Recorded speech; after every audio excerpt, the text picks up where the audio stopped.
today we're going to walk around Charleston and give you a little history. And show you the sights. Let's go. Hey now, take a step outside and seize the day now. Hey, so if you're planning to visit historic Charleston, it's helpful to know the lay of the land. Historic Charleston's on a peninsula, as you can see here. We stayed at the Francis Marion Hotel right there, which is right on King Street. Now from the Francis Marion Hotel, everything was within walking distance. If you go to Upper King Street up here, you find many restaurants and bars. Lower King Street down here, you find the historic homes, the historic Charleston Market, and of course the Battery, where there is a lot of history. Along Lower King Street, you'll also find many shops. Now around Marion Square, you'll find the Francis Marion Hotel where we stayed, also the Hotel Bennett, which is very nice, Embassy Suites, and even a Hampton Inn. And adjacent to the Marion Square, there's also a Courtyard by Marriott. And what was really nice is from this central location around the Marion Square, there's the Visitor Center where you can find interesting information and maps about your visit to Charleston. So that's a quick view of the historic area of Charleston. Now let's get back to the video. We started our day with complimentary coffee in the lobby. We then headed to Lower King Street with our goal to get down to the Battery. Now Charleston was founded in the 1600s, but it wasn't an easy go. Smallpox, yellow fever, and malaria in the late 1600s wiped out over 15% of the population. Then in 1699, an earthquake destroyed 1/3 of the town. And to make matters worse, in the 16 and 1700s, pirates often visited Charleston and caused havoc, including the famous pirate Blackbeard. Now that's enough sad history. Let's continue our walk. So we've been walking, I guess it's southeast from the hotel down King Street, and so far passing lots of shops, few restaurants and shops, but no bars yet. So what we found is that Lower King Street had many places to go shopping. This was a newer section of Lower King Street that had many high-end shops. We did find some bars and restaurants on Lower King Street, like this one, but many were temporarily closed. As we approached Broad Street, we came across the historic town center.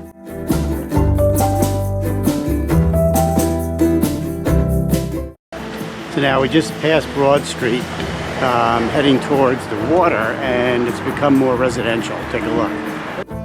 These beautiful homes you are seeing were built back in the 1700s. Walking through this area was great, and we'd recommend it when visiting Charleston. And don't forget to take a peek at the courtyards and alleyways.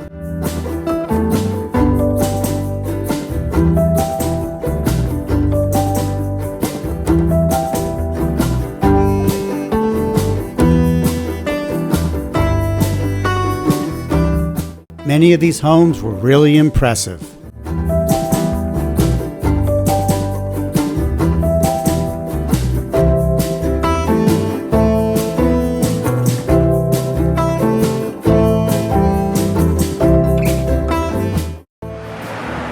And a typical style you'll see of the homes here is Charleston style. They have the front door leading to the porch. So what looks like a typical front door is really a door that leads to the outdoor porch. And this is a common feature of the homes down here. And here's something else you'll often see. So Charleston was founded in the 1600s, and it has suffered 2 major earthquakes. So some of these older buildings, you'll see that they have metal rods sticking out, and these are actually to shore up the buildings and give them a little more strength after the 2 earthquakes that happened. Take a look at this house here. You can see the metal rods and plates between the first and second floor. These were installed to give the building better support after the second earthquake of 1886. As we walked down King Street, we ended up down by the water. Here you'll find the White Point Gardens as well as the Battery. The Battery is where Charleston's defensive artillery stood during the American Civil War.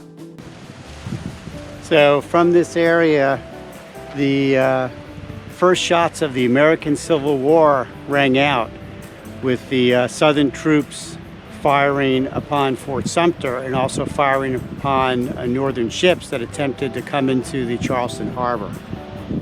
We then walked along the water towards East Bay Street. So we're walking back, I believe it's along East Bay Street, looking for some place to maybe have some lunch.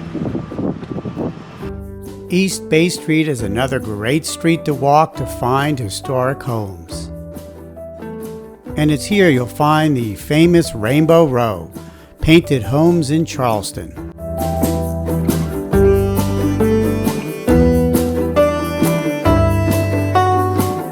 We then grabbed a bite to eat, checked out a cruise ship getting ready for its next voyage, took a look at Charleston's famous pineapple fountain, and then headed to Charleston's historic market. All right, so we're on East Bay and Market, and we just came across the famous Charleston City Market. Let's take a walk through it and show you what it's all about. The City Market is a row of several buildings with a variety of merchandise. And this is where I found my new Charleston hat. This market seems to go on and on. Take a look.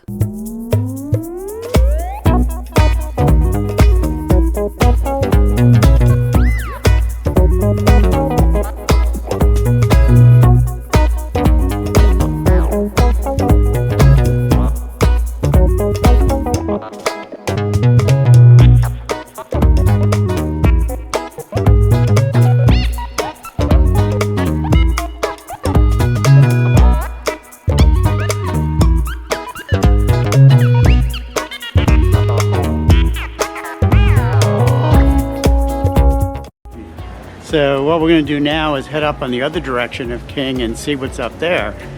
Because as you just saw, we saw a lot of residential and shops, but very few bars or restaurants. So we're going to head up north, I guess it's north, and the other direction and see on King, see what we can find.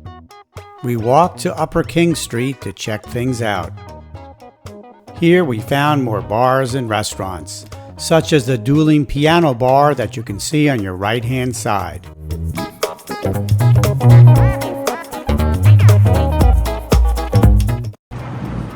All right, so we figured it out. Upper King Street, you find more casual, laid-back bars, some restaurants. Lower King Street, other restaurants, but a lot of high-end shops. So if you're looking for high-end shopping, go to Lower King Street. If you're looking for some bars, go to Upper King Street. We're going to head there tomorrow night because we just realized that tomorrow is Fat Tuesday. Fat Tuesday. So we're going to check out a rooftop bar and some of the other bars tomorrow night. But for now, we're going to get some coffee and then call it quits after that, and then we'll go out to dinner later tonight. All right, we'll see you later. Until next time, safe travels.